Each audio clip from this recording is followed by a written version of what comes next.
నమస్తే, welcome to our channel. నేను మీ వెంకటేష్. అయితే కవితక్క జాగృతి కమిటీ లేచింది. అయితే ఈ నిన్న పొద్దున సుంది సాయంత్రం దాకా ఒకటే స్క్రోలింగ్ వివిధ టీవీ ఛానళ్ళలో, శాటిలైట్ ఛానళ్ళలో వాళ్ళకి ఏం వార్త లేనట్టుగా ఒకటే స్క్రోలింగ్. ఏంటంటే కవితక్క ఏది కేసీఆర్ని కలవడానికి వెళ్ళింది, కొడుకు చదువు ఏది పై చదువుల కోసం డిగ్రీ చదువుల కోసమే అమెరికా పంపిస్తున్నది అన్న. అమెరికా పంపించడానికి వెళ్తున్నది. అందుకని కవితక్క ఏది కేసీఆర్ని కలవడానికి వెళ్ళిందని ఒక వార్తనైతే చక్కర్లు కొడతా ఉన్నది. దీనిపైన నిజంగా కమిటీల గురించి మన సంగ్రామ్ సింగ్ అన్నకు పెద్ద ఎత్తున ఐడియా ఉన్నది. ఎందుకంటే కమిటీలలో ఎవరిని తీసుకున్నది, లీడర్లు ఎంతమంది తయారు చేస్తున్నది అనే అంశాల గురించి మనం మాట్లాడే ప్రయత్నం చేద్దాం. సంగ్రామ్ సింగ్ అన్న, చెప్పండి, నిజంగా ఏ విధంగా కవితక్క కమిటీలకు సంబంధించి ఎవరెవరికి లీడర్ని చేసే అవకాశం ఉన్నది, ఆ లీడర్ స్థాయిలో ఎదిగిన వాళ్ళకు ఎంతమందికి అన్యాయం జరుగుతుంది? అదే ఈ కమిటీలో తీసుకున్న వాళ్ళలో ఎక్కువ మంది అందరు కొత్త వాళ్ళే ఉన్నారు.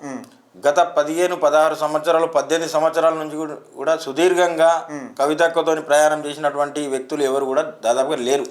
100% ఎవరు లేరు. అందరు కొత్త వాళ్ళు, ఫిల్టర్ చేసుకుంటే అందరు కొత్త వాళ్ళని తీసుకొని ఇప్పుడు కూడా తీసుకొని చేసేంత పరిస్థితుల్లో కూడా వాళ్ళు కూడా లేరు. పాత వాళ్ళు కూడా లేరు. ఇక ఎందుకు అంటే ఒకప్పుడు జాగృతి ఉన్నట్టు ఇప్పుడు లేరు.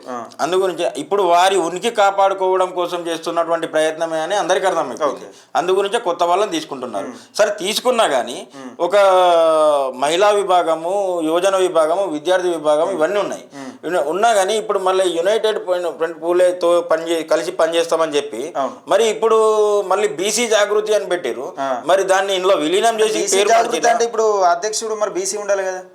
అధ్యక్షుడు బీసీ పెట్టిరు కరెక్టే, కానీ నేనేమంటున్నా అంటే అది మీరు పెట్టింది ఏంటంటే మన యువజన విభాగానికి బీసీని తొలగించి ఒక రెడ్డిని పెట్టిరు. ఆ రెడ్డి మరి ఆయన మీద కొన్ని కేసులు ఉన్నట్టు కూడా తెలుస్తూ ఉంది. మరి వారి వల్ల ఎంత ఉపయోగం ఉంటుంది అన్నది కవితక్కకు తెలిసే ఉంటుంది. ఎందుకంటే ఒక బీసీని తీసుకొచ్చి యువజన విభాగానికి అధ్యక్షుని చేసిన 2 నెలలకే మళ్ళీ మార్చి ఒక రెడ్డిని పెట్టడంలో ఏం ఆంతర్యం ఉన్నది మనం కొంచెం అంటే బీసీ ఉద్యమం ఇక్కడ తెరపైకి ఏమో బీసీ ఉద్యమం చూపెడతా ఉన్నారు, వీళ్ళు పదవుల కాన్నేమో ఓసీలకు కట్టబెడతా ఉన్నారు. దానికంటే ముందు ఈ బీసీలకు మేము ఎక్కువ శాతం న్యాయం చేసినామని చెప్పేసి స్టేట్మెంట్ ఇస్తున్నటువంటి జాగృతి సంస్థ మరి ఇప్పుడు ఈ బీసీ వాళ్ళు ఎవరైతే ఉన్నారో మరి దానికంటే ముందు వీళ్ళు చేసింది ఎంతో మంది సుమారు 15-16 సంవత్సరాల నుంచి పనిచేసిన వాళ్ళను ఎంతో మంది బీసీ నాయకులను మొత్తం నిర్దేశనంగా పక్కకు పడేసారు. వాళ్ళు ఒక మంచి కత్తులు లాంటి లీడరు. మరి అట్లాంటి వాళ్ళు ఇప్పుడు ప్రజా ప్రతినిధులు వీళ్ళు ఇంకో 10 సంవత్సరాలు పనిచేసి ఆ లీడర్గా ఎదిగే టైంకు కథం చేస్తారు. మళ్ళీ వాళ్ళ కనీసము లీడర్గా తయారు చేయాలంటే ఎట్లా ఉండాలి, మీ గురించి మీ ఎదుగుదలకు పనిచేసిన వాళ్ళ గురించి మీరు కూడా పని చేయాల్సిన అవసరం ఉంటుంది. ఆ పని ఎక్కడ చేయాల్సి వస్తుందో అని చెప్పేసి ఇప్పుడు మళ్ళీ కొత్త వాళ్ళని, కొత్త రక్తాన్ని తీసుకుంటా ఉన్నారు. చిన్న ముక్కు పచ్చలారని వాళ్ళను రోడ్ల మీద తీసుకొచ్చి ధర్నాల పేరుతో, రైలు రోగుల పేరుతోని, ఈ దీక్షల పేరుతోని వీళ్ళను వాడుకుంటా ఉన్నారు. మరి ఇప్పుడు ఉన్నటువంటి బీసీ నాయకులు ఎవరైతే ఉన్నారో కొత్త వాళ్ళు చేసింది ఏమి, వాళ్ళు పార్టీలు మారిన వాళ్ళని తీసుకొచ్చి వాళ్ళు ఒకప్పుడు జాగృతి నుంచి వెళ్ళిపోయిన వాళ్ళని మళ్ళీ తీసుకొచ్చి పెడుతున్నారు. మరి రెగ్యులర్గా మీతో ఉన్న వాళ్ళని ఎందుకు పెడతలేరు అని చెప్పేసి నేను అడుగుతా ఉన్నా. మరి అంతకంటే ముందు ఈ బీసీకి మీరు పదవులు ఇస్తున్నామన్నారు, దానికంటే ముందు మీ కోటరీలో ఉన్నటువంటి ఆ రావును తీసేస్తే ఆ రావు దగ్గరనే దొంగ చేతికి తాళం చేతులు ఇచ్చి వీళ్ళతో పనులు చేయించుకోవడానికే మరి పనులు చేసి మరి మీ దగ్గరకు వస్తే రానిచ్చే వాళ్ళు మీ దగ్గర ఉన్నటువంటి వాళ్ళు రాణిస్తారా? నేను ఇంతకుముందు కూడా అడిగినా, చాలా సార్లు అడిగినా. అక్కడ ఉన్నటువంటి వాళ్ళు వీళ్ళు చేసే పనులకు జాగృతి బలోపేతం అయిన తర్వాత దాన్ని వాడుకొని వాళ్ళు కొన్ని కోట్లు సంపాదించుకున్నటువంటి పరిస్థితి ఉన్నది. మరి అట్లాంటి వాడిని మీరు ఇంకా దగ్గర పెట్టుకున్నంత కాలం ఎంతమంది బీసీలకు మీరు ఇచ్చినా కానీ వీళ్ళు కొడతా ఉంటారు, వాళ్ళేమో సంపాదించుకున్న ఎంతమంది బీసీలకు మీరు ఇచ్చినా కానీ ఆ కోటర్లో ఉన్నటువంటి ముఖ్య వ్యక్తులను మీరు పంపించకుంటే ఎవరు నమ్మే పరిస్థితి ఉండదు. అయినా కానీ కొంతమందిని మీడియా ముందుకు రాకుండా కొంచెం దాస్తా ఉన్నారు. ఆయన వెళ్ళిపోయిండు, ఒక ఢిల్లీలో పనిచేసుకుంటున్నాడు, నేను కంపెనీలో పనిచేసుకుంటానని స్టేట్మెంట్లు ఇస్తా ఉన్నారు. ఇప్పుడు ఈయనైతే ఉన్నాడు, ఉండి కూడా అంటే మీడియాలో కనపడనంత మాత్రాన మీరు మొత్తం తీసేసినట్టు కాదు. అలాంటి వారు ఉన్న రోజులు జాగృతి భ్రష్టు పడిచిపోతుంది. ఎవరు వీళ్ళతో పనులు చేయించుకొని మీరు ఉనికి చాటుకోవడం. అంటే కొత్త కమిటీలో ప్రెసిడెంట్ ఒక లీడర్గా ఎదుగుదామనే వాళ్ళకు దాదాపు ఒక 10-15 సంవత్సరాల నుంచి ఉన్న వాళ్ళు ఎంతమంది ఉన్నారు, వాళ్ళకి ఎంతమందికి న్యాయం జరిగింది? ఎవరు లేరు. 10-15 సంవత్సరాల నుంచి ఉన్న అంత ఫ్రెష్ బ్యాచ్ అంతే.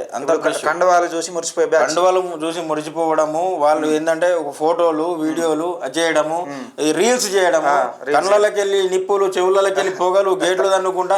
ఒకప్పుడు ఒకప్పుడు విద్యార్థి విభాగం నుంచి విద్యార్థి సమస్యను పరిష్కరించడానికి ఆ కాలేజీకి వెళ్ళి సామరస్యంగా పరిష్కరించి న్యాయం చేసి వచ్చేవాళ్ళు.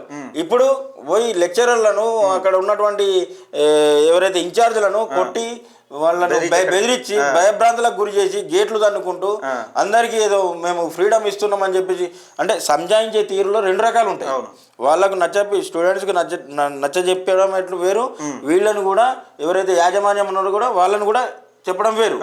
ఈ రీల్స్ గురించి చేసే వాళ్ళు ఎవరైతే ఉన్నారో వాళ్ళ గురించి ఏదో ప్రజలకు వీళ్ళకు విముక్తి కల్పిస్తున్న ఒక నాయకుడు నేను వేసుకున్నాడు మొత్తం ఏదో మినిస్టర్ వచ్చిన తర్వాత కదా ఆయన చరిత్ర ఆయన భాగవతము మొత్తం ఆయన కథ చిన్నప్పటి నుంచి పెద్ద పెరిగిన దాకా ఎట్లా వేసుకుంటారో ఈ జాగృతిలో వచ్చిన పదవి వస్తే అట్లా పేపర్ స్టేట్మెంట్లు ఇచ్చి చేసేంత అది లేదు అక్కడ. రైట్ అన్న, ఇది ఇట్లుంటే కవితక్క కేవలం డిగ్రీ చదివించడం కోసమే వాళ్ళ కొడుకును బయట దేశాలకు అమెరికా దేశాలకు పంపిస్తున్న నేపథ్యంలో అంటే ఇక్కడ కనీసం డిగ్రీ చదువుకుంటానికి కూడా తెలంగాణలో మా అయ్య కాలేజీలు కట్టియలేదని తెలంగాణ ప్రజానికానికి చెప్పదలుచుకున్నదా ఇట్లా? ఇప్పుడు అంతే కదా, ఇప్పుడు కేటీఆర్ పిల్లలు కానీ కవితక్క పిల్లలు కానీ ఎవరు కూడా కనీసం ఇండియాలో చదివే పరిస్థితి లేదు, డిగ్రీ కూడా పరిస్థితి లేదని చెప్తున్నది. తెలంగాణలో లేదు. ఇప్పుడు ఇమాన్ షే ఒక రోజు గవర్నమెంట్ స్కూల్లో అక్కడ ఇది బాగలేదు అది బాగలేదు అని చేసినటువంటి వ్యక్తి రూపాయలు పెట్టి ఒక్కటి చేసిండు వారి హయాంలోనే. అంటే చూడండి మరి ₹1,00,00,000 పెట్టి ఆయన వచ్చు పోతుంటే జూబ్లీహిల్స్ లేదని చెప్పేసి చేసినటువంటి పరిస్థితి. మరి రాష్ట్ర వ్యాప్తంగా మీరు చేయాల్సిన అవసరం ఉంది కదా. అప్పుడు మా మనవాడు ఏదైతే తింటాడో అది తింటాడంటే మీ హయాంలో దొడ్డు బియ్యమే తిన్నారు కదా. ఇప్పుడు రేవంత్ రెడ్డి గారి పాలన సన్న బియ్యం ఉన్నారు. మరి సన్న బియ్యం వచ్చినా కానీ కొంతమంది పేడ్ ఆర్టీలను పెట్టి దాని మీద కూడా వ్యతిరేకంగా చేస్తా ఉన్నారు. మనం మొన్న చెప్పుకున్నట్టు ఏ కాంగ్రెస్ ప్రభుత్వం చేసేటువంటి ఏనా కానీ వాళ్ళు వ్యతిరేకంగా బస్సులో ఫ్రీ మహిళలకు ఫ్రీ ఇస్తే అక్కడ ఒక ఫైటింగ్ నిజంగా వాళ్ళు ఒకవేళ నిజంగా తెలంగాణ రాష్ట్రంలో విద్యా వ్యవస్థను బలోపేతం చేసినట్టుంటే కేవలం డిగ్రీ చదవడం కోసమే బయట దేశాలకు కవితక్క ఎందుకు పంపిస్తున్నది వాళ్ళ కొడుకును సమాధానం చెప్పాలి. ఇది ఒక విషయం అన్న. నిన్న అయితే కేసీఆర్ గారు కలిసిరా నిజంగా ఇది ఒక చర్చ, పెద్ద చర్చకు ప్రజలకు అక్కడికి సబ్జెక్టు. కానీ ప్రొద్దున సుంది స్క్రోలింగ్ పెట్టి కేసీఆర్ కలిసిండు కవితక్కను అని ఒక విధంగా పాత ఫోటో వీడియోలు చూపించే ప్రయత్నం. ఏదైతే మే 1 తర్వాత జరిగినటువంటి సంఘటనలో ఇంతవరకు కవితక్కని కేసీఆర్ కలవలేదు. ఎన్నో రకాలుగా దగ్గరికి తీసే ప్రయత్నం కాదు కదా, కలిసి ఇట్లా మాట్లాడితే కూడా ఫోటోలు వీడియోలు ఫుటేజ్లు ఇవాళ ఉండే వార్తలు ఏది కూడా ఉండవు, మొత్తం అదే ఉంటుండే. ఇప్పుడు ఉన్నటువంటి వాళ్ళు ఇప్పుడు నియామకమైనటువంటి వాళ్ళు మొత్తం సోషల్ మీడియాలోనే ఉంటుండే.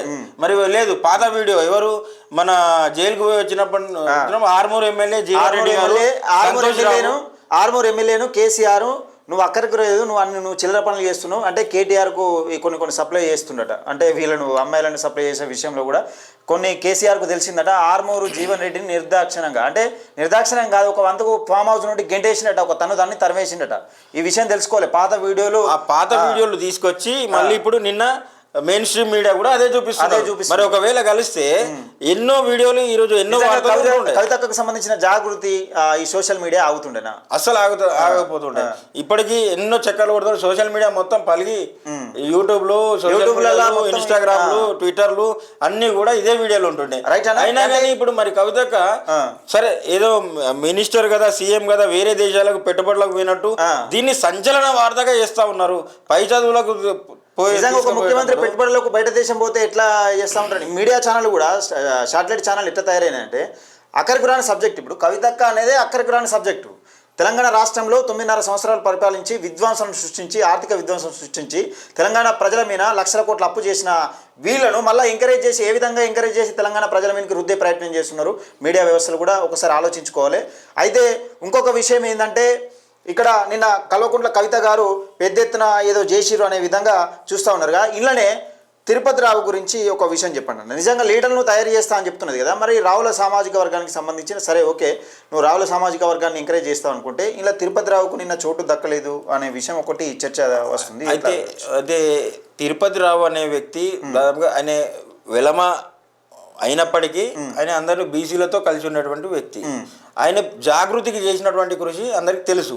అప్పుడు ఆండ్రాయిడ్ ఫోన్లు కానీ యాపిల్ ఫోన్లు కానీ ఇవన్నీ డిజిటల్ మీడియా కానీ లేనప్పుడు చిన్న ఫోన్లతో ఎస్ఎంఎస్ల ద్వారా అందరినీ జాగృతం చేసి అందరిని ఏకతాటి పెంచి అప్పుడు జాగృతి అన్ని జిల్లాలో కమిటీలు వేయడానికి ముఖ్య కారకుడు. అట్లాంటి వ్యక్తి డిసిప్లినరీ కమిటీగా చైర్మన్గా ఉన్నటువంటి వ్యక్తిని అవసరం లేనప్పుడు డిమోషన్ చేసిన తర్వాత ఆయన ఒక ఆర్గనైజేషన్ పెట్టుకున్నాడు. టీటీఆర్ ఫౌండేషన్ ద్వారా కొన్ని స్వచ్ఛంద సేవా సంస్థ కార్యక్రమాలు చేసిండు. అంటే కేటీఆర్కు దగ్గర ఉంటున్నా తొలగించే ప్రయత్నం ఏమైనా చేస్తుందా? అంటే వారిని కూడా అంటే ఇప్పుడు ఏమో జరుగుతుందంటే కవితక్క నీడను కూడా కవితక్క నమ్మే పరిస్థితి లేదు. అసలు ఎవరిని నమ్మాలనో ఎవరిని నమ్మద్దో తెలియదు. మొన్న చెప్తున్నారు కదా, మీకు నా దగ్గర నుంచి ఎవరైతే సమాచారం ఇస్తున్నారో మీ దగ్గర కూడా నా మనుషులు ఉన్నారని చెప్తున్నారు. అది అట్లాంటిది అది లేరు, ఎవరు లేరు. ఇక్కడ నుంచే ఎట్లా సమాచారం పోతుందో తెలియదు. అయితే అట్లాంటి ఆలోచనతోని మరి తిరుపతిరావు గారిని పక్కన పెట్టిరా అంటే వారు చేసినటువంటి సేవ మాత్రం అందరికి తెలుసు. ఒకప్పుడు సలహాలు సూచనలు ఇచ్చినటువంటి తిరుపతిరావు గారిని మొన్న కూడా ఒక మీడియాలో చెప్పిండు, కవితక్క ఎటు ఉంటే నేను అటు ఉంటా, అవసరం అనుకుంటే నా పదవికి కూడా రాజీనామా చేస్తాను చెప్పిండు. మరి అట్లాంటి వ్యక్తిని మీరు ఎందుకు దూరం పెట్టిరు అని నేను అడుగుతా ఉన్నా. అంటే సంస్థ ఎంతమందిని ఎంత మంచి మంచి నాయకులను కోల్పోతారు. మీరు లీడర్లను తయారు ఎవరు చేస్తారు? ఆల్రెడీ లీడర్లు ఉన్న వాళ్ళను మీరు ఇంకా కిందికి దిగే ప్రయత్నం చేస్తారు. అంటే ఒక లీడర్గా దాదాపు ఒక 10-15 సంవత్సరాల నుంచి ఒక లీడర్కి వచ్చే స్థాయికి, అంటే మీరు ఒక ఎమ్మెల్యే అయితే కింది స్థాయి ఒక జడ్పీటీసీలు ఇంకా లేకపోతే ఒక కార్పొరేషన్ పదవులను ఆశించే వ్యక్తులు అంటే మీరు ఒక పార్టీ పెడితే ఒక ఎమ్మెల్యేగా ఎదిగిన వ్యక్తులను తొక్కిపాడడానికి కారణం ఏంటి? ఈ కొత్తగా ఎవరైతే చేరారో, కొత్తగా చేరిన వాళ్ళు దాదాపుగా 10-15 సంవత్సరాల వరకు పనిచేసే వరకు వాళ్ళకి గ్యారంటీ ఉంటుందా? వాళ్ళకు రాజకీయ భవిష్యత్తు అనేది మీ దగ్గర ఉంటుందా?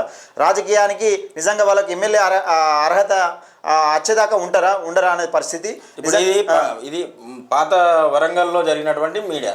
ఇందులో ఉన్న వాళ్ళు ఎవరైనా ఉన్నారా? ఒక్కసారి ఇందులో ఉన్న గతంలో పనిచేసిన వాళ్ళు ఎక్కడ ఉన్నారా? ఎవరు లేరు.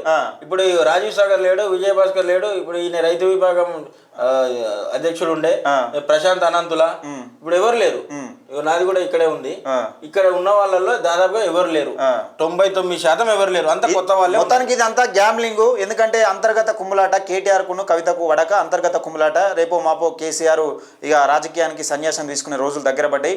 అందుకని ఈ కల్వకుంట్ల కవిత ఉన్ను కేటీఆర్కు వడక అంతర్గత కుమ్ములాట వల్ల ఇలా ఫ్యామిలీ ఇబ్బందుల వల్ల, అంటే సంపాదించిన తెలంగాణ ప్రజల సొమ్ము సంపాదించి 9.5 సంవత్సరాలు సంపాదిస్తే ఈ సొమ్మును ఎట్లా దాచుకోవాలని అర్థం కాక ఈ సొమ్ము కాడ పంచుకునే కాడ కొట్లాట వచ్చి మన తెలంగాణ ప్రజలను, బీసీ ఎస్సీ ఎస్టీ మైనార్టీలను ముఖ్యంగా వీళ్ళని వాడుకొని మళ్ళొకసారి అధికారంలో తీసుకురావాలనే కుట్ర, అంటే వీళ్ళ బలాబలగాలు చూపించుకోవడం కోసం మనల్ని బలిపశువులు చేస్తున్నారు. ఈ విషయాన్ని తెలంగాణ ప్రజలు గమనించాలి. ముఖ్యంగా సంగ్రామ్ సింగాన ఒక 15 సంవత్సరాలుగా సుదీర్ఘ పోరాటం చేసిండు. నిజంగా అంగీలాగు లేకుండా అర్ధరాత్రి కూడా కవితక్క కోసం జెండాలు మోసిన వ్యక్తి చెప్తున్నాడు. ఒకసారి అర్థం చేసుకోవాల్సిన పరిస్థితి. ఇంకొక విషయం ఏంటంటే, ఇప్పుడు ఏదైతే ఈ జాగృతి అనే పేరు మీద నడుపుతున్నటువంటి ఈ సంస్థ మరి ఈ పాత వాళ్ళని దూరం పెట్టి మరి వీళ్ళని కొత్త వాళ్ళకు ఏమని భరోసా ఇస్తున్నారు అంటే, వచ్చే సెప్టెంబర్ మొదటి వారంలో వస్తా అని చెప్తున్నారు.